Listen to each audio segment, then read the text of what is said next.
ఒక కాకి ఎండలో దాహంగా ఉందని చెప్పి చెట్టు మీద నుంచి చూస్తూ ఎటు వెళ్ళాలి, నీళ్ళకి ఎటు వెళ్ళాలి. మనకి ఎండాకాలంలో నీడనైతే చెట్లను ఇస్తాయి, కానీ పాపం వాటికి నీళ్ళని కావాలి అంటే అవి చాలా తిప్పలు పడాల్సిందే. మరి అలాంటి కాకి వెళ్తూ వెళ్తూ ఉంటే ఒక కుండలో నీళ్లు ఉన్న కుండ కనిపించింది.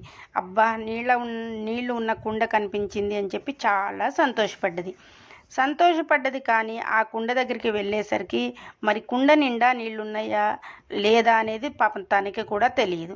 సరే, ఆశతోటైతే వెళ్ళి చూసేటప్పటికి కుండలో సగభాగం వరకే నీళ్లున్నాయి. అంటే అది ముక్కుతో లోపలికి అందుకున్నా కానీ అందుకోలేని నీళ్ళే ఉన్నాయి. ఇంకా ఏం చేయాలని చెప్పి ఎట్లా దాహం బాగా వేస్తుంది. మరి మనకు దాహం తీరితేనే కదా మనం బతికేది.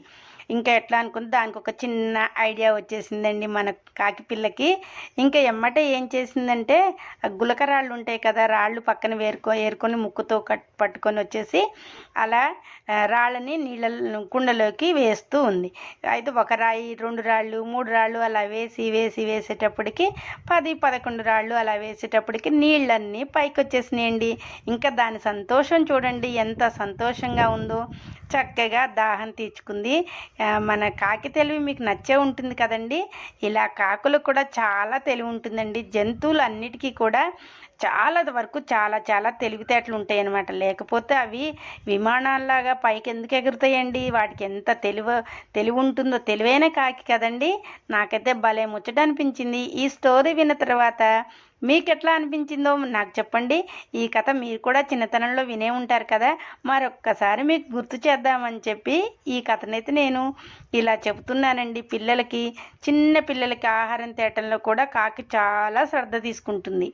అలా కాకి పిల్ల కాకి ముద్దు అని సామెతలు బోలెడున్నాయి కదండి. మన కాకిని చూసి మనం చాలా నేర్చుకోవాలి. అలాగనే కాకుల గురించి కానీ పక్షుల గురించి కానీ మీకేమైనా స్టోరీలు తెలిస్తే నాకు కామెంట్ చేయండి. నేను కూడా ఆ స్టోరీలకు తగ్గట్టు ఏవైనా మీకు స్టోరీలు చెప్పాలి అంటే నేను కూడా నా మాటలతో చెప్తానండి. Thank you for watching friends. నచ్చితే లైక్ చేయండి.